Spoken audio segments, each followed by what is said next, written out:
अल्लामा काजी एजाज माल की शिफा पढ़ो, हुजूर की अल्लाह की कसम यूं लगता है कि जिस तरह हुजूर की मोहब्बत उतर रही है।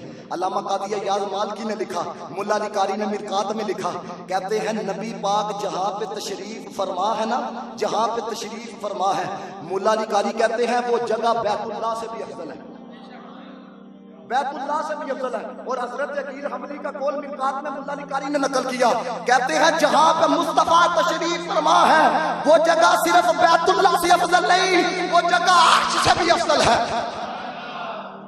जहां पे हुजूर तशरीफ फरमा है। अब उस जगह को जो मकाम व मर्तबा मिला है, मुझे बताओ मेरे दोस्तों किस वजह से मिला है, किस वजह से मिला है? वो जो जिस टुकड़ा है जमीन का, क्या वो नबी पाक के जिगर का टुकड़ा नहीं? और मैं क्या जो जिगर का टुकड़ा भी नहीं है वो बैतुल्लाह से अफजल है, वो अर्श से अफजल है। तो जिस फातिमा के बारे में कहा है मेरे जिगर का टुकड़ा है, उसका मकाम क्या होगा?